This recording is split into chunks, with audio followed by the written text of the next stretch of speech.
Hey, what's up? I almost said hello, Americans, but we have an international audience. So hello, Anglophiles primarily, although a weird contingent of you from non-English speaking countries listen to this podcast, which is great. Welcome to This Week in Mormons.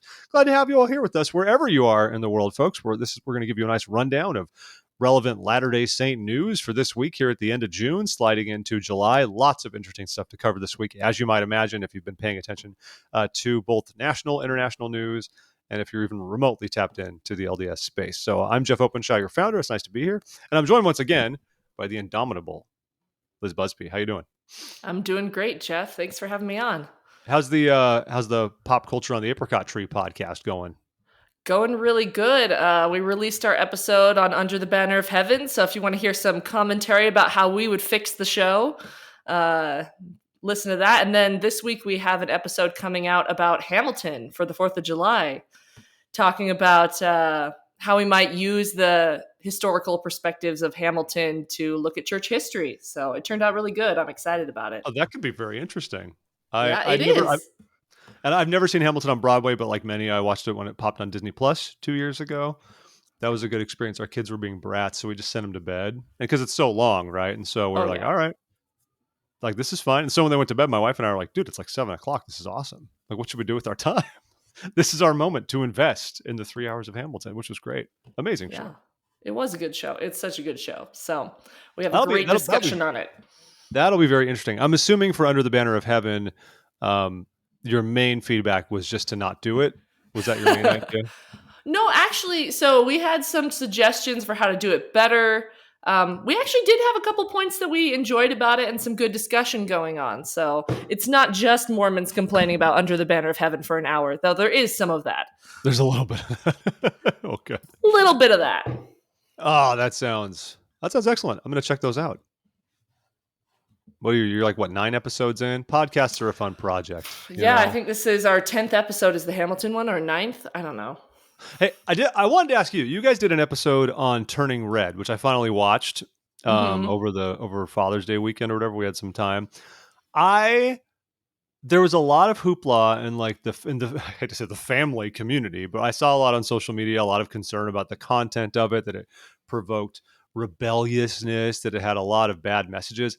I didn't really get that from it, having seen it. I understand how people pulled from that and what kind of how they saw that, but at the end of the day, I thought it was actually pretty like innocuous. It was just teenage girls being teenage girls. I didn't think that was anything out of the ordinary. I didn't watch this and think like, oh my goodness, this is teaching my kids to disobey their parents. I mean, I thought that was a pretty normal trope from a lot of films, but what do I know? Yeah, it definitely is a theme in a lot of coming of age films. I think a lot of us had a problem with, like, the ending is really good, right? She's still serving in her family temple and she has a good relationship with her mom, but we didn't feel like that was earned through the story. That might be fair. So that was, we had some problems with the storytelling in there. And then just kind of, I don't think the implications were thought through all the way, with the panda symbolizing different things at different points in the movie. Yeah, It it kind doesn't of did. it wasn't as well put together as I expected from a Pixar. So Yeah, I did, which apparently people are also saying about Lightyear, but I don't think I'll even bother saying that. And yeah, also there was that little part at the end which said "My panda, my choice." That was a little yeah, like that was a little on the nose, and I was like, bit okay, on the nose, it bit, didn't yeah, bug me, but I was like, okay. Speaking of bodies and choices, everybody, yeah. a lot of things. I guess we might as well. Why bury the top story until the end of the show? As you might be aware, in the United States last week, the Supreme Court, which is overseen by a 6-3 super conservative majority, this decided to overturn the landmark 1973 decision of Roe v. Wade. Roe v. Wade, uh, if you're not familiar with it for some reason, it might be international, whatever. It was a landmark ruling that basically said you had a constitutional right to an abortion. States could still regulate it, but you could not be flat out told you could not have one. States could not make abortion illegal, and it sort of removed the bigger states issue of whether or not abortions were available. Prior to that time, many states had outlawed abortion entirely, and women who'd wanted one for whatever reason, like I don't think we're not going to debate necessarily all the merits No, or anything, but sometimes they'd have to travel elsewhere. It also would often adversely affect minorities and poorer people because they didn't have the resources to go out of state. Imagine if you are lacking in resources and you live in Louisiana, and like Texas and Oklahoma and Arkansas and Mississippi and all your neighboring states also don't allow abortion. it's a significant undertaking just to go and get one, again, regardless of the reason. So, in overturning Roe, they sent it back to the states, arguing that the abortion's not mentioned in the Constitution, which that alone is a can of worms, Alito, about things that aren't mentioned in the Constitution. But it's not there, and so it should be a states issue. And in some ways, I agree with, like, sure, let the states sort it out, or let the federal government actually make a law and not lean on the courts to do it. Okay, fine. But it's For thrown the sure. U.S. I mean, you can understand that perspective, right? Like, maybe we should not legislate through the court. Let's just make a law about it. If people really want it, let's do that. Yeah. Yeah. And there's a lot of feelings, of course, very strong feelings on all sides, many who are celebrating this, whether it's a states' rights issue. I think many who are erroneously celebrating this because they think it just made abortion illegal across the country and they don't fully understand what Roe actually did, because they're celebrating life. But it's thrown the U.S. into a little bit of turmoil. A bit, a bit. For sure. There's kind of a lot going on right now in our country. And I mean, I don't know about you, Liz. I mean, I've evolved a lot on this. I think I've always kind of aligned with the church's view, which I've always felt is pretty sensible. Personally, that abortion, life is sacred. I believe in that. I think everyone should have a chance to life, and I think the church's stance that basically abortion can be considered in cases of rape, incest, endangerment of the life of the mother or the child, and should be done prayerfully. The handbook stresses that it does not ever outright say no abortions. End of story. Our church does Right. not believe that. And I've largely been of that mindset, I would say, for the whole time. Kind of course, I'm a man, and I recognize this is a thorny issue, and as a man talking about it, but as a man, I would often feel like, well, like consensual sexual activity does have risks associated with it, and For sure. I don't want anybody to rake me over the coals, but I don't necessarily think that as full blown birth control, just like I don't want a kid right now. I've never felt like that's a legitimate excuse. But with all that said, where I've changed is I'm concerned about Roe being overturned, because I don't think that's like the solution to the issue for me personally. I think we're always Yeah. addressing the supply, and we're not addressing the demand, and we're not doing the things that would reduce the demand for abortion in the first place. I'm kind of with you on this, Jeff. Like, I think the church's position is a good position. That's kind of where I land personally. But I know a lot of very thoughtful people on both sides who would like to outright ban all abortions, or who personally are opposed to abortion but see the argument for making it legal and safe for those who think it's okay. There's lots of complex issues.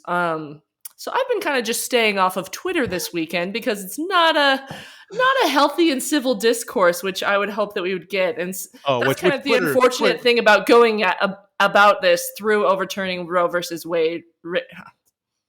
Yes, is that it's just exploded everybody's feelings. It's been really tough. I feel like it was not a good way to have a discourse in any way. The weirdest thing on my Facebook page, compared to a lot of big political moments in the country and moral moments in our country, surprisingly more subdued, I felt like, compared to other stuff. Like, I feel like I've seen more activity about vaccines and all kinds of like election related, conspiracy theories Mm-hmm. than I have jubilation about Roe, which has been just intriguing to my feed's, I think, reasonably balanced, which perhaps I like to think says something about me, that I've got lunatics on the right and the left on my feed, which is There you great. go. Right? If people are mad at you from both sides, you must be doing something right. Exactly. And I'm great at making people upset with me all the time.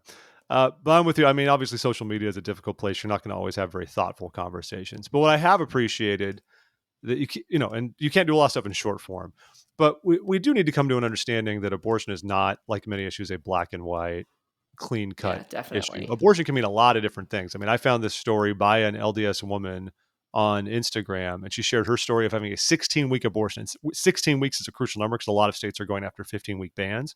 Mm-hmm. And this was after 16 weeks, and also scheduling issues. Basically, the doctors said it's worse than we thought. Like, the child had a lot of deformities. They said it's Oh not a yeah, I matter of saw if. this one. It's not a matter of if, like, your child is going to die after the womb. The child will not survive after birth. End of story. I mean, and so consulting with doctors in prayer, they said this is heartbreaking, but this is the best course of action for her safety and for the child. And now in this new situation in America, potentially even in Utah, we don't know exactly, but this would mean this woman would not potentially be able to get one. Or I saw another story from a couple of years ago about an 11-year-old girl who was visiting with a doctor, and she was not well, and they were running a lot of tests, and the doctor had a nagging feeling to check for pregnancy. And so she's like, all right, we'll check that. We'll check that too. The girl was very subdued and would not talk about what was going on and why. Like she was just very quiet, wouldn't open up. And she kept saying, rerun the test, rerun the test. And this 11-year-old girl was pregnant. And she was pregnant because it turned out a member of her family had abused her. And we should have a lot of concern that some of these trigger laws that we have seen, at least as it is right now, we think humanely it would never be this case. But if you read the text of some of them only allow a carve out if it's an endangerment of the life of the mother. They say nothing of incest or rape. And that concerns me. Like that is part of the church's stance. Yeah. Those sorts of laws concern me a lot because are you going to tell me you'd force an 11-year-old girl to carry a pregnancy to term after she was Yeah. violated by a member of her family? We So like to think it's so we like important to to think be no one would really do that. nuanced, right? Like to allow for people, there's all sorts of circumstances. And so I try to listen more than I talk about this subject, that there's a lot of people who have more stake in it than I do. Yeah, me too. I mean, as one who, I've most of my sexualization has been with purpose and have a family and such, and thankfully that's been the case for us. So I've tried to learn a lot about this. I'm still learning about this, but like a lot of things, it's troubling. As far as what we're doing specifically within the church, one thing I saw, Papa Osler, good old Richard Osler, whose brother I actually went and hung out with, David, last week, Oh, had some good remarks. Anybody could share this, but he basically said, like, there are members of our church with strong testimonies that are not happy about Roe v. Wade overturned. And I know people would see that and think, like, well, what's wrong with you? Don't you love babies? Right. He just said, let's be thoughtful about this and try to have thoughtful discussions. And I really hope we can all do that while emotions are high. yeah. And the You would church, hope we wouldn't have to say this, right? That we would be no, kind to each other no matter what. Like, no matter what the outcome of an election, there's probably somebody in your congregation who's upset about it. Hopefully, you'd be kind about it. And similarly with this. hopefully, but here we are. Um, Here we are. In the process, the church, though, did update its. They released a very small press release on the newsroom that basically just said we've updated our passage on abortion within the church's website, and that's all that said. If you go to the link, you have to dig around a bit to see what they changed. Most of the first part's very exactly what it was. We believe in the sanctity of human life. We oppose elective abortion or for social convenience or personal convenience. But here are the kind of the carve outs we have talked about at the beginning of this show. But what it used to say after that, it said the church teaches its members that even these rare exceptions do not justify abortion automatically. Abortion is a most serious matter and should be considered only after the persons involved had consulted with their local church leaders. I have some thoughts about that and feel through personal prayer that their decision is correct. The church has not favored or opposed legislative proposals or public demonstrations concerning abortion. So it's interesting they changed those two paragraphs to now say even these exceptions do not automatically justify abortion. Abortion is a serious matter. It should be considered with prayer. That paragraph is mostly the same with some tweaking, but then it changes the second one. Instead of just saying we don't favor or oppose legislative stuff, it says the church's position on this matter remains unchanged.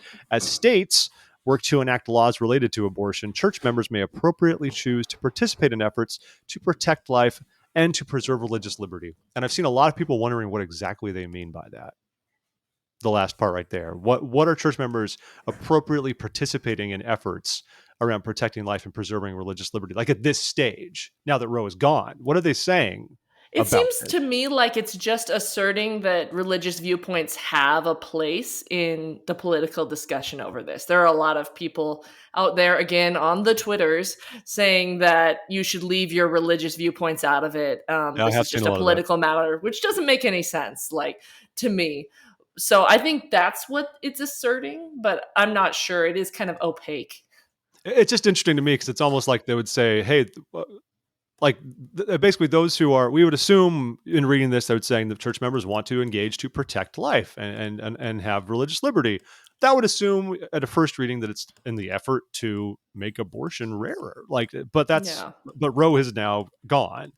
And so some have wondered, like, is this the church kind of trying to say that it is more nuanced? Like church members may appropriately choose to still like especially religious liberty. I mean, people might be saying my religious liberty, like this is the government now. You've seen some of this Yeah. telling me they have in some ways taken away my religious liberty. Like this is the government dictating clearly what and what I can't do. as related to my body, irrespective of what my religious beliefs are. I mean, you were just saying, there's people who are saying don't bring your religion into this. And at the same time, you could see it as an affront if this does go beyond your beliefs in some states, and you could find yourself in a state now where the abortion laws might go beyond what our official beliefs are, at least as a church level, as Latter-day Saints regarding abortion, and so that makes it tricky. So I'm curious. The church is It's very threading a tricky. difficult needle. I find it interesting though they did say states work to enact laws. Now, in an international context, state really means country. We're called the United States because we were essentially 13 pseudo countries that became one country, Right. right? Federal So system. yeah, so that's the idea behind states, but it is weird language because usually you would think to say as country. It's just curious they used a very specific language of states in that press release. So this Well, is I a think it global. ties to the Roe versus Wade kicking it back to the states now. Yes, So which I agree. But it's, we're an international church. This is a press release that does not apply only to the United States. This applies to all countries. And so that's this why is I found true. that. I just think that's curious language from a semantics standpoint. But speaking of state laws, so Utah has a trigger law that went into effect on Friday, basically going along with the church's position, no abortion except in cases of rape, incest, or the life of the mother or the child. But late breaking yesterday, Planned Parenthood of Utah got a temporary restraining order from the 3rd District Judge Andrew Stone. So they're for 14 more days, they're allowed to continue providing abortion services in Utah while we figure out the situation. I think the argument, from what I read, was just that this was very sudden. It was going to put an unnecessary burden on people who already had procedures scheduled. So it's kind of softening the transition. I don't think it's doing anything to block that law from eventually going into effect, but it's kind of slowing down the transition for people. Yeah. Yeah. And every trigger law is different, per country. The very existence of trigger laws just fascinates me. The It is legislatures kind of weird. bother many of them have been on the books for, decades and saying in the event Roe is overturned, we're ready to go. Like, I don't know this flat out. Are there other trigger laws in totally different subject areas? Like in the event the Supreme Court acts in a certain way, like this law will change. I'm trying to think what those would be off the top of my head. I don't know exactly what that would be, at least at the state level, but, that's just interesting that they've gone that, if in the event Citizens United is overturned, will we be automatically ready for XYZ? I don't know. Let's see. Oh, I'm looking on Wikipedia. Looks like there are some for Medicaid as well. Okay. There are 8 states that have laws that would trigger an end to participation in Medicaid expansion if federal funding falls below a particular level. So, Good. It's that's like interesting. we shouldn't help people, folks. Those bootstraps need pulling. We don't need. Come on. I'm just saying, we can't fund it on our own. So if the government's not going to fund it, we're going to stop doing it altogether. Forget it. Forget it. This is not possible. Oh boy. Yeah. Well, so anyways, folks, if you have any thoughts about the Roe issue, we're happy to hear you. Comment on our Facebook page. You can send us an email, at contact@thisweekinmormons.com. Obviously, keep it civil, people. Yes. Let's not call people names. And I think overall, I've seen, despite Twitter's terrible, I've actually been surprised. I feel like I've seen a little bit more reasonable discussion about this time around compared to how much emotions flare up on other issues. Maybe that's just my feed. I feel like I haven't seen as much like just angry mudslinging when instead, like in the wake of like January 6th and all that kind of stuff. No, it was just like a disaster on social media, just a complete mess. I don't know. These are weird times. Yeah. Well, in between. Speaking of January 6th. I wasn't going to go there, but do it. Oh, we might as well get all the politics out of the way right now, right? Sure. I thought this was going to be the big political story over the week, but not so much. I believe it was Tuesday we had Arizona Speaker of the House Rusty Bowers testifying at the January 6th hearings. And the big poll quote was him talking about how his belief in the Constitution as inspired prevented him from participating in Donald Trump's effort to overturn the legal election results. So that was kind of cool. And there were lots of follow-up stories in the national media, like what do Latter-day Saints actually believe about the Constitution? What does it mean to believe the Constitution's inspired? So that was interesting to see that discussion going on. Yeah. that was fun. There was one part. I'm not gonna like. It's not a bad deal. I'm not gonna. No, actually, no. I won't even say it on the show. Never mind. Some of his verbiage in some parts were interesting. I'll just say if you've been to Hmm. the temple, and I thought some people pointed For that out. sure. Um, but this was fascinating to watch people jump on this. Rusty Bowers is a hero. Rusty Bowers is great. Look at this man. Look at this man standing up for what he believes in. And yeah, good, good. First of all, for one thing, I guess you said we're getting the politics out of the way. I've seen this with other people who kind of stood up for the law during that period. That we are revering them. That's fine. But to be clear, we're revering people for not committing felonies. Like Right. that's what this comes down to. We are not Unfortunately, committing felonies has been much too common. a So, little normalized. Like I'm glad these that people acted in the way they did. I think that's important, and I'm glad it wasn't something else. But it's also not like above and beyond. It's just like, cool, man. I protected the rule of law. So the funny thing, though, in all of this, people lauding Rusty Bowers is then afterwards he said something like, "Yeah, but I'd probably still vote for him in 2024." And I know this is more of a political yeah. thing, but a lot of people say, "But didn't you say your faith kind of prohibited you from believing to go?" I would love to interview him and say, okay, it's fine if your faith prohibited you from breaking the law and going along with all the elector stuff associated with the election. Which part of your faith is not violated to bring that person back? I'm just very interested in the thought process in somebody who has Yeah. those sorts of beliefs, and I don't think he's alone in that either. So, No, for sure. I think it's a difficult time if you're a principled conservative to decide who to vote for. It's didn't you? Aren't you guys caucusing, or you just did your primary, or isn't it? primary finishes today. Okay. Today's So the if day. you're in Utah, I know many people who are into this. Becky Edwards, is it Becky Becky Edwards? Edwards, indeed, and Ali Right. Isom. I don't think Ali Isom's gonna. She doesn't seem to have No, the but wind in her sails. hopefully we'll see. We'll see what happens. You did have an article in here. I think you can speak to this as well. The Trib had an article about comparing what Bowers with Mike Lee, who was up in his primary to return to the U.S. Senate today. Yeah, yeah. I saw this because the reporter Robert Gerke shared it on Twitter with kind of the tag like, "Oh, Mike Lee, this is what you were supposed to say," like because we have the leaked text messages from Mike Lee asking Trump and affiliated people, "Tell me what I'm supposed to say. I'll say anything." And then we have the contrast with Rusty Bowers being like, no."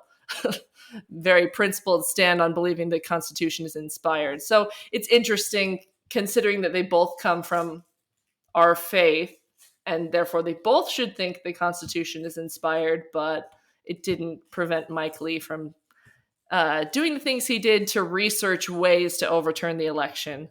I don't know if we can go so far as to say he actually enacted any of those, but he was definitely helping in the research process. Yeah. So kind of interesting. We talk a lot about the divine nature of the U.S. Constitution, right? That's essentially doctrine of our church. Is that the U.S. I mean, it's Constitution? in the Book of Mormon, it's in Doctrine and Covenants. So here's something I haven't thought a lot about, especially given a lot of what's gone on in the United States in recent years. Have you ever met anyone who's had a faith crisis because they have come to they struggle to see how the U.S. Constitution actually is divinely inspired? Does that make any sense? Like they could look at it and be like, no, this system doesn't work. Like it's better somewhere else. And has that caused them to question their testimony and their relationship with the church? That's quite an esoteric area to be in. I don't know that I've seen a I wonder faith about that. crisis, but I definitely know some people who feel a little uncomfortable with our idealized image of American history, right? This is a part of what we talked about in the Hamilton episode that's coming up of Pop Culture on the Apricot Tree, talking about an idealized version of history versus a more nuanced or looking at the problems version of U.S. history and kind of the balance between those two. And often the discourse we hear about American history in church is more on the hagiographic side Mm-hmm. of these guys are great. They're basically almost prophets, which may be not helpful to some people who have been hurt by different things in U.S. history. Yeah. And I would hate anyone to have a crisis. But that's why I guess, like you said, maybe no one's had a crisis. But when it is like it's one of our it's essentially a doctrine of the church, and so this could be Yeah, like a part of the church's beliefs officially that you take issue with, and that people have left the church over other things, for this, at least in for sure. a similar setup, different subject, but this is the church's belief on this. I don't believe in this aspect of it, and it's causing me to drift. Just And I wondering if think anybody's ever done that. President Oakes's recent talk on the Constitution tried to make this a little more nuanced, right? Tried to Yeah. bring out we don't believe that every word of it is perfect. There are changes that need to be made. There were compromises that maybe shouldn't have been made. Different things like that. That we can still believe it needs improvement, um, even while we still think it's inspired. Okay. We'll do something, a couple More lighter things fun. before we get anything weird. Folks, the newsroom from the church wanted to let you know that more than half of the stakes in Europe are in which of these three countries. And the great thing is, if you saw it on Facebook, because they shared the hero image, you would immediately see from the pie chart which three countries there were without even clicking, because it shows it right Yeah. there. But it's a fun, I'm all about the Europe. I'm a Europhile, serve my mission in Europe, love the place, and struggles with religion in general. Not a lot of excitement or activity. So it's nice to give them some love. Probably shocking no one. By far, the lion's share of stakes in Europe are in the United Kingdom, which has 45 stakes. Of those, most are in England itself, I would assume, because I think Scotland still has 5 stakes. Ireland's not in the United Kingdom, but Ireland proper has like 1 stake. I don't even know if Belfast has its own stake in Northern Ireland. It might. Uh, but yeah, the church has a lengthy history in the UK. That makes sense. Yeah, I guessed that one, but I did not guess the next two. Did you guess them? So I should know this better because I saw my mission in Spain. I did not realize we're finally up to 15. Spain had, when I was on my mission, Spain had like 7. Um, So it's grown a lot, which is great. I expected Germany to still be number 2, and obviously you see they're neck and neck. Spain's 15, Germany's 14. I thought Germany was still going to have the edge, but Spain's had a lot of stakes, largely due to South American immigration into the country. Makes And sense. I don't know if immigrants are also driving the situation in Germany or not. It's just it's easier to immigrate to Spain when you already speak 95% of the language, save some idioms and stuff like that, right? So interesting stuff. After that, you got France has 10 stakes, Italy has 10 stakes. Portugal only has 7 stakes, but Portugal is actually per capita much more densely LDS than a lot of other Yeah, I was countries going to in say it's a Europe. small country to have 7. That's awesome. Yeah, and kind of similar for Switzerland as well. Yeah. And then they just combined a bunch of the rest. The Nordic countries, just, As if they're all the Sweden. same. Yeah. But Sweden has 4, Finland has 3, Denmark has 2, Norway has 2. Then the Benelux, which they combine, I like they say I'm Benelux, not Netherlands has familiar with 2. that term. Well, you should have spent time in the Kennedy Center at BYU. I did not.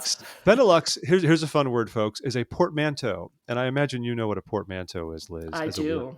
A portmanteau is a word that combines other words to make the new word. So in this case, Benelux is like Belgium, Netherlands, and Luxembourg to create Benelux. Ah. There's no stake in Luxembourg, so it doesn't even get any representation. And then there's 8 stakes where no other country has more than 2. Oh, it's 8 other countries. 8 other countries. I'm sorry. 8 other So, countries, but none has more than 2 across 8 other countries, which I would like to know what they are. I mean, like, which are the other ones? I mean, Ukraine has like 2 stakes. And then it's smaller ones like Hungary has 1 stake, Czech Republic has 1 stake, Albania has 1 stake. I'm sure it's just a bunch of those. Good times. Well, excitement for Europe, folks. I don't know when the newest stake will be organized in Spain, but all they need are 31 more stakes to overtake the UK. So I feel like you this can is do in it, the bag. guys. Let's go. We can make this happen. It's going to be fun. Oh, what else have we got here? Oh, we have more about the Utah water situation. The Mm. church put out a thing through the newsroom encouraging people to conserve water, framing it in terms of our responsibility to care for the earth, and just talking about what the church has done to help conserve water. They said the church has installed water-wise irrigation systems and low-flow plumbing in buildings since the early 2000s, and they're continuing to retrofit older buildings. And they say that they're going to actually reduce watering of lawns at temples, meeting houses, and other buildings. And in some cases, they're going to let the lawn go brown, which is, I applaud that. There's a lot of church lawn in Utah. So if we stopped watering those quite as much, it probably would make a pretty good dent. It can make a very big dent. It's funny because this happened in 2015 as well. There was a lot of drought in the West, and we talked about it on this show. Famously, they stopped watering the lawn at the Los Angeles, California Temple, which, if you've been there, has this huge, expansive, sloping Yeah. lawn that goes down to Santa Monica Boulevard. And there's images of it, brown, as they stopped. They still kept some like various planters and stuff watered, but they were trying to do their part. And I think this is good. Like I applaud it as well. I'm glad the church is being involved in these sorts of efforts. I am curious though, like not being in Utah or even in the West, it's nice that I know they've been working on this plan to use more appropriate native landscaping and be more water wise and newer Yeah, meeting I think houses. that's interesting. But it's been an effort for like a long time. So I'm very curious. Utah has a lot of meeting houses to retrofit, right? Very densely church. I get that. I just want to know, like, since 2015, since they've been doing this for so many years, has it been consistent, or is this still like considered a pilot program, and they're still putting up regular old meeting houses with regular old lawns in newer developed areas? Where, if you guys, if Yeah. any of you live in an area like that, I would like to know about it because I feel like if we're not going out of our way to be water conscious from the get go, as that's like the priority, are we being good stewards? I mean, the West has a major drought right now, and even um, Even in without the drought, we just are overgrowing our water supply in general.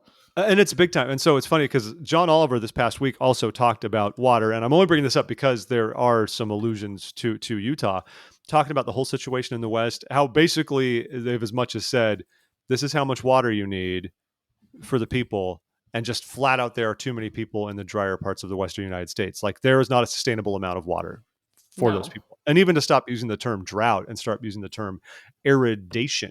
Essentially, this is a permanent shift to a more arid environment in much of the West, and like Utah's growing a ton. Can it be sustained? I don't know if it can. And so the John Oliver reference, it was a good piece overall, by the way. I thought it was actually really insightful as far as what we're doing, which areas are being more responsible. Like apparently the Las Vegas area is actually very good with its water management, and not like people have both down to, you'd think it would be crazy because I mean it's Vegas, right? Like all the pools and things, but I guess they do a pretty good job recycling it and decreasing their water use, which is good. So at one point they shift to Utah after lauding Nevada for the work they're doing. Utah's the worst offender apparently in this sense. They singled out St. George, which is covered in golf courses that use tons of water to maintain. And St. George is even worse than other parts of Utah. I mean, it's St. George. It's just flat out red rock Yeah. desert out there. There is, you can only pump There's so no much. reason it should be green out there. No, no. The Virgin River is basically a trickle, folks. It's not a raging torrent from which you can borrow all the water you need. Um, and he goes this thing, and you're in Utah, Liz. It was Spencer Cox, the governor. I guess this was last year, right? It was like Last summer, last yeah. summer that Spencer Cox appeared and implored Utahns of all faiths to pray for more rain. Now, from a Latter-day Saint, as he was going into this, I got not uncomfortable, but from like a Latter-day Saint context, like, yeah, there's plenty of times in our history and throughout the scriptures where you're praying for the heavens to be opened up and something to get better. And I think that's a good exercise. From the perspective of an HBO program, it was more just like, are you kidding me? You're just gonna pray for the water to come without any works per se? Like this is your solution, Spencer Cox? Your solution is not a laundry list of policy items we could do to address the drought. It is I just mean, I think it was let's taken pray a for little rain. out of context because it was part of a speech where he did talk about the programs they are using and encourage people to actually do something. It's like a both and, not a let's Yeah, pray instead of doing anything. yeah. And so I thought that was kind of funny, and I was like, oh well, that's nice. And then at the end, they had Brian Cox appear in a bit, uh, appearing as God and basically just like tearing into Utah primarily, basically saying like, I have given you the water. Stop praying for more water. Figure out what to do with the water. You can check it out. It's on this week's last week tonight. So yeah, like you said, not totally fair, but it kind of, the second like Utah pops up on anything, I just kind of get a little tense and say, okay, what are they going to do? What are they going What to are they say going to about do us? now? They Yeah. never said, I don't think they ever said, they didn't say Mormons outright, but when they made fun of Cox, John Oliver's just like, he's like, those of you who are not members of the one true faith, please pray with us as well. Even though you do not believe in the true Lord Oh, Jesus, dear. please. Anyway, so if you're offended by that kind of stuff, don't watch it. But if you want to watch it, it's at least insightful about the water situation. But I do hope we'll do more as a church. Like we got to be real about this, Utah. Like it's not. You're on the edge of the Yeah. Great Basin. It's not time to have green lawns everywhere. That's just not what we should be doing. All right. Well, I'm going to pull in. This is maybe more esoteric literary people news, but the Association for Mormon Letters Awards finalists were announced this Ah, week in a bunch of different categories. I don't know how much you follow Mormon literature, Jeff. I mean, Have you after tennis read shoes, anything since the Work in the Glory? after tennis shoes. No, Lund is not a very good author. No. After tennis shoes among the Nephites, like you can't. There's nowhere to even go Drops from off there. after there? Just Oh, okay. Charlie, and that. That's all I've got. There you go. Well, if I worked for at the Deseret Book in 2005. Can you tell? This is what. there you go. Yes, that is definitely what was being sold then. Yes. Anyway, so they have awards out for the different categories you'd expect: novels, short fiction. One thing that's interesting in novels and short fiction, they actually did bilingual awards this year. That's So awesome. they had judges who could read in Spanish and as well as English. And there's actually a pretty thriving community of LDS writers in Spanish. So a couple of the nominees are in Spanish. There's translations available in English. So very interesting. And then there are some more obscure categories that I think people will be interested in. There's film. There's also a podcast award. This is their second year doing the podcast awards. Um, Comics and graphic novels are in there, and they have a lyric award. There are a couple different albums with Mormon content that they've been doing. Not EFY albums. We're talking the Killers album, a couple other albums on that list. So Well, I mean, the most recent Killers album does have. It's hard not to see LDS yeah, oh, tie-in for certainly. sure on Pressure Machine. So I encourage people to take a look at those lists. It's interesting to see the variety of things that are coming out. Um, One of my favorites that got nominated both in the young adult category and in the comics category is Shannon Hale's graphic novel memoir. Have you seen these? No, no. Tell me more. It's from a national press, and so it's not quite Mormon, but she prays a lot in them, and she fought really hard to not have the religious elements scrubbed out of them.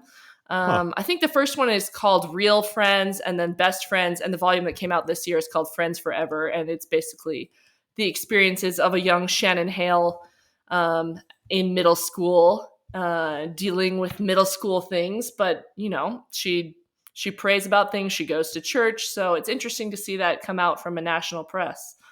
Um, Friends forever. Sorry, and I I think hear it's. they're really good. My kids have all loved them, so I haven't All gotten right. a chance to read them, but my kids really enjoy them. So I'll have to check these out.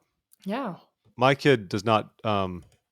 My oldest kid loves to read, but he like never does fiction. He goes to the library and just finds all this like reference and nonfiction materials and spends all his time just like reading through it like encyclopedias. He's got a book about I have a national couple parks. like that. I have a couple like that. Yeah, I'm hoping the other ones, as they get to be better readers, might be more on the inventive side. My other kid spends all day making up rhymes and songs, so we'll see. Graphic novels can be a good transition. Sometimes they have a harder time reading fiction if it's dense, but graphic Yeah, novels can be a transition into fiction that way. So, I like it.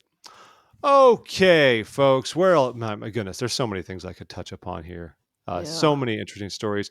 I will get on Matthew Bowman here. Kind of interesting here. He talked about why religion is more than a belief. Matthew Bowman is I believe he's the chair at the Claremont Colleges for Latter Day Saints studies. I might be getting that. He's the Howard Yeah. W. Hunter chair. So the gist of this piece is essentially trying to look at a bit of the history between first Protestants and Catholics, how way back when during the Reformation, a lot of Protestants took issue with Catholicism was so rite-based, sacrament-based in sense. It was a lot about the ritual. Protestants felt like Catholicism didn't focus enough on belief. And so some Protestants have gone totally the other way, where it's strictly about belief and has nothing to do with works or ordinances or anything like that. And I think we're a little bit of both in our church. But he kind of wants to defend cultural Mormonism, as he calls it. Basically, people who might not believe in every other thing, or maybe even observe every rite or practice, but they identify as Latter-day Saints and they want to be a part of it. And that's not necessarily a bad thing. Like I saw one of his quotes here. It was kind of interesting. He said, like, we hold grudge, and he took this kind of like the value, the importance of participation regardless. It's like we said, we hold graduation ceremonies and birthday parties because we aren't brains in bottles. We could easily just say, hey, you graduated, hey, it's your birthday, and like, who cares? No, we have a celebration for it. We are bodies that want to stretch and move under the sun. Getting a diploma in the mail hardly means as much as striding across a stage in a robe among hundreds of people to celebrate you. We learn through motion and community as much as we do through words. We grow not simply by repeating slogans, but also by standing up, walking over to another person and shaking hands, hugging, looking at each other's eyes. Church has value, no matter where you're at, and letting people who aren't at the same place you are but be involved is valuable to everyone involved. And so I thought this was a pretty interesting piece. I like this perspective. It was pretty short too. It wasn't this crazy long thing, but Yeah, I like it's the a good idea reminder. of making a place for people who are not at the place where they believe everything, but still see the value in the community, and not having this strong dividing line that if you don't believe, don't bother showing up at church. And we get, and we We need to unfortunately, make space for people who are yeah, doubting. that's absolutely a thing, and we really do. I mean, I worry a lot about how much we inadvertently push people away. I feel like it's like, best way I could sum this up, it seems to me we often lean on, especially more, I hate to say progressive members, but there have historically been some of those on the outs, the past few years notwithstanding, with farther right members suddenly finding themselves like they don't have a place. But we often lean on them to say, look, you got to understand, so and so didn't like mean this the way they said it. So and so worded something insensitively. Um, we got to give everyone, all have to give each other a little bit of space. But I feel like we lean on some of those with the minority viewpoint to say, like, just, kind of let it go. And we don't lean on everyone else, the majority, to say, like, hey, like, make space for these people too. It's like the ones who are already in the minority are the ones who often also have to bear the Have to put brunt in the of, work. of needing to put in the work and stretch and put up with everybody else. And that is a recipe for problem as time goes on. And your ward dynamic's going to suffer in the process for sure. Yeah, it definitely builds up resentment and makes the whole community aspect harder, right? It makes it harder to feel loved when you feel like every week at church somebody's insulting your lack of belief or your different beliefs about the church. Uh, Definitely important to be a little more sensitive and kind of defend those who don't have maybe an orthodox testimony. Yeah. And it's a fine line. I mean, like, I'm in a leadership position, and one thing they talk about a lot is that we have a responsibility to ensure correct doctrine is taught, if we can say it with the passive voice they always use. But Mm-hmm. um, that's an important thing, and I believe in that. But we also have to recognize that we can't be so dogmatic that we don't leave like room for everybody else to have different beliefs and recognize those different viewpoints, and realize that sometimes those viewpoints can completely function within a doctrinally appropriate space. Like, we get so locked in culturally that we forget that there can be room for the more than one. And I know I'm preaching to the choir here with you, Liz, Yeah. but Well, and also that people's beliefs will change over time, right? What happens if you push someone out because they don't believe today the way you yeah, think they should? And, in 3 years, maybe that's going to change. So make a space for them while they're still working on that. also a very good point. So be better, everyone. Open up space for all the good people, Good all the stuff. love. All right. Well, where do we go next? Should we borrow from the Twin sisters and talk about Mormons behaving badly, or rather, media about Mormons behaving badly? Yes, please hit me. Let's do it. Oh dear. So our good friends Hulu, having finished Under the Banner of Heaven, now have a documentary special from ABC called Mormon No More. It is about a pair of lesbian Mormons who leave their faith because there is no space for their marriage. So interesting. That's Hulu, Hulu. I've heard it's interesting. It's just like, why are we in this like backwards Mormon moment now? Where 10 years ago it was the Mormon moment with Mitt Romney, and now it's like everyone's obsessed with weird docu-series that Yeah. make us look iffy. We're in a curious place. Yeah, and so in addition to that series coming out, there's also a book called When the Moon Turns to Blood coming out, which is about the Chad Daybell Lori Vallow case. Oh, So, good. Oh, good. just good Mormon moments in the media right now. Oh, We're looking real good. I hate to sound so defensive, but like, folks, where is the series Where's Calvinist? No more. yeah. Where is Catholic no more? Where are these other things? Like I know we're mystical and intriguing, but and I get it. Like I Yeah. mean, it's like we're not. To be clear, we're not the only faith where it can be difficult to be LGBTQ. We have plenty of issues. I'm not diminishing them by any stretch of the imagination, but uh, Yeah. it's not easy for plenty in many faith areas, and there's a much bigger discussion to be had rather than going out of your way to put a picture of the San Diego Temple up and drive that point home. I got married there. Hulu, come on. Come on. I'd cancel my subscription, except commercial-free Hulu is the greatest gift you can ever give yourself. It is It's the thing great. when you have regular Hulu and then decide to pay the extra $6 a month so you have no ads, you don't know what you've been missing in your life. Indeed. Truly, truly. That's fun stuff. Okay, well, really good. Here's some more frivolity for all of you, everybody. So Garth Brooks and his wife Trisha Yearwood. First of all, sidebar, good for them for still being married. So many celebrity couples, and especially musicians, don't go the distance. They seem to be legit because they've been married for a very long time. So up front, I want to tell everyone I'm not a country music person, and I'm going to speak with a lot of ignorance about this entire area. I know. I'm obviously aware of Garth Brooks, and I'm not stupid and out of it I recognize completely. his name. I've heard that name I've on heard the his name. radio. Isn't he the guy who always wears a headset mic and never ever stands in front of an actual boom stand? That's the guy, right? Yes, it is. So Garth Brooks has been, he's touring. I always liked his what was his alter ego called? Chris Gaines. Remember that when he put out like I have no looked it idea. was like 20 years ago or more.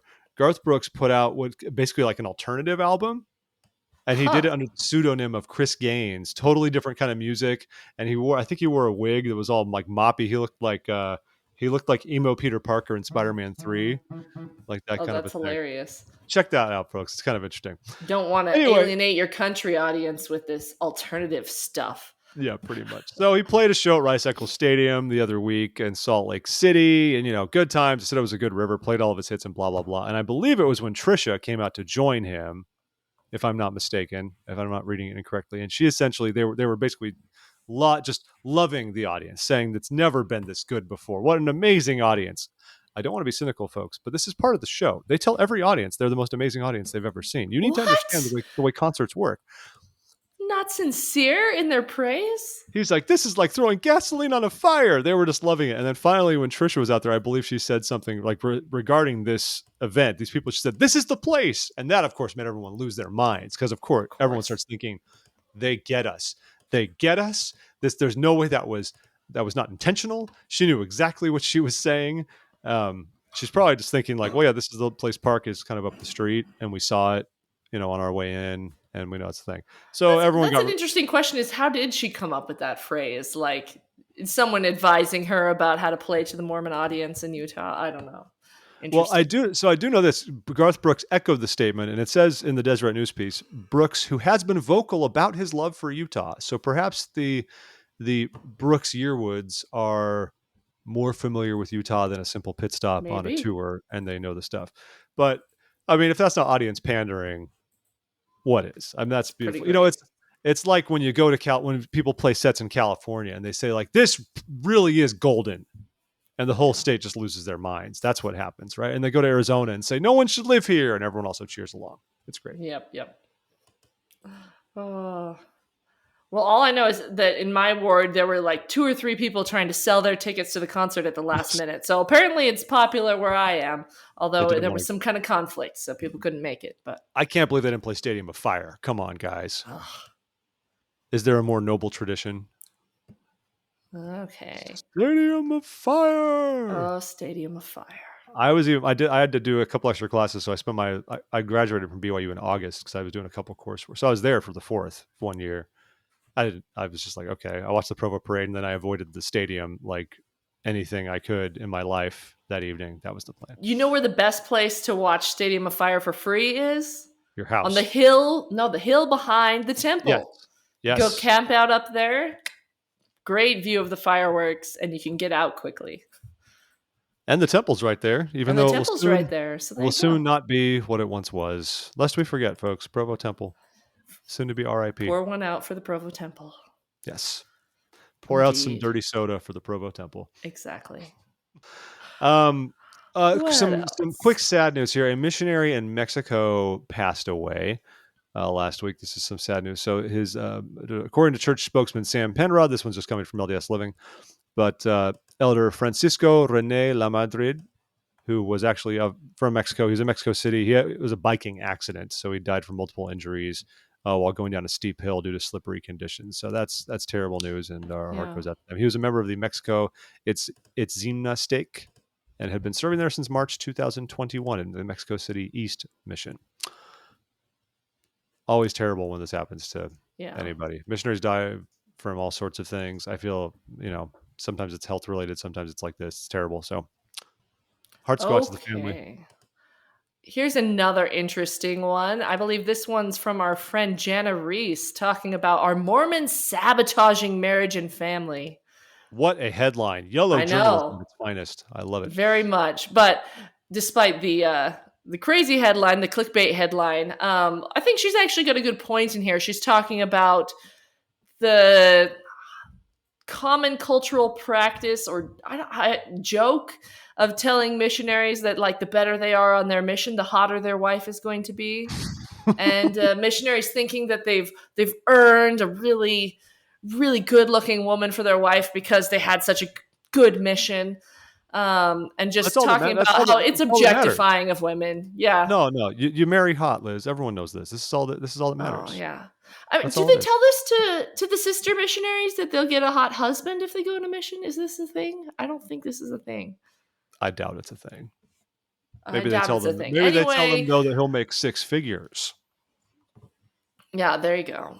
Like the later part. Anyway, she has a great point. Let's stop that. Like, it's just gross, guys. It's no woman wants to be a prize. No, then this might be apocryphal. Like, I don't know. I'm trying to think if I ever really, really saw that. I might have heard somebody say that in more of a tongue-in-cheek, rolling eyes. It's more of a joke, yeah. But I remember not. I never was. It's almost like prosperity gospel in a way. Like you're thinking, like you served really well, ergo you'll be rewarded with worldly treasures. In this case, a beautiful woman. I remember when I was going home, right when I was like done, my mission president the final interview is so different from the others because it's very much reflective on what you've done and then looking forward. But it's very little about like how's the work going in your area. You don't talk about that hardly at all. And so one thing he said is like, look, I'm not going to like lecture you much on what kind of a woman to find and who that should be and how soon that should be. He's like, don't waste your time, get married at the right time and find the right woman. He's like, I will only say this to you. He said, make sure when she presses herself up next to you, when she stands up next to you, the hairs on the back of your neck stand up. That was his only guidance to me. He didn't say like you're rewarded with the hot wife, but he was like, make sure you basically get the heebie-jeebies when you're around her. And so that's what I went for. And that's what I got with my wife. So there you go. I do think other thing in this article, you talked about the missionary side of it. She also spoke about what's apparently happened in some young women's courses. And I don't know how many have seen this, but this whole candy bar analogy thing. Oh, I don't know. Yeah. I have not heard of this, but I don't like it. So the idea, of course, is that the candy bars with their various names would represent certain qualities in a spouse. It's a young women's lesson on a future husband. Also, pause, everybody. I just want to recognize that young women do a lot of lessons about husbands. The young men don't do a lot of lessons about wives, and they probably should. It's never like, what should you look for? They should. They should do more lessons on like childcare too. It's more about like how to be a good husband and father, but you don't have lessons like this, like qualities to look for in your future husband. So the idea is they show example like a Snickers bar is problematic because it could mean the guy snickers and makes sarcastic comments at church. And then of course there's the 100 grand bar. You should look for the man who can make a 6-figure salary. And I don't know. There's a lot of different candy bars. I don't know how you make metaphors out of all of them. I mean, like, what do you say about whatchamacallit? Not sure. That's the whole point. Whatchamacallit? Or the Bueno or Almond Joy. Almond Joy is not very smart. I don't know. Like, can't remember anything. No, Almond Joy is to be avoided. That's all that means about the person. It is to be avoided because coconuts is stupid. So if this is real, I've never seen this happen, but I do not put it beyond us to actually do something like this, folks. So don't do this candy bar thing. If you see it in your ward, tattletale and make it stop. End this now. Good article. I agree with you, though. I feel like the headline barely even matches this article. It's one of the more difficult teaching these lessons because it is important to teach kids to think about it, to think about who you want to marry, but doing it in a way that's not problematic. Yeah. Or objectifying either direction. Absolutely. Oh goodness, what else can we run into here real quick? Well, All you put right. this one up here, but Bigfoot. Just a quick mention. Do Bigfoot. you like Bigfoot? You into Bigfoot? Yeah. Um, I mean, Sask. Oh, we this, lived in Seattle for 12 years, so Sasquatch is big there. I think we're a little bit delayed on our audio right now. We are. Let me see. Yep. Okay. So the headline: Sask watching. Thank you, Deseret News editors, for that one.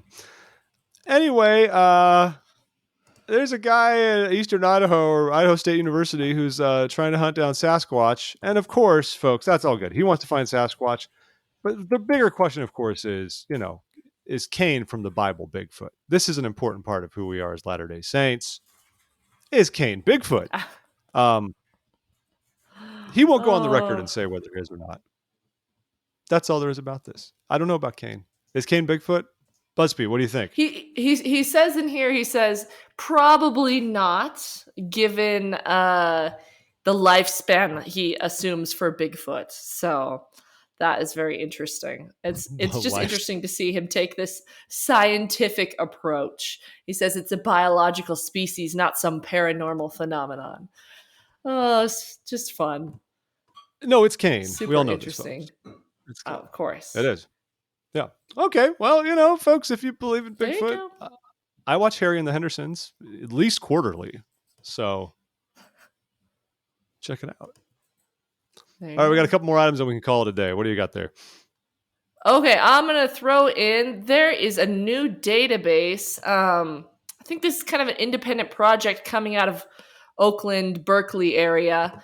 Um, it's a database called Represent LDS, and it is a database of conference talks by women and BIPOC members of the church, indexed by scriptural reference. So you're given a talk, you're talking about Alma, you can look up a talk by a female leader or by a BIPOC member of the church and use that quote in your talk.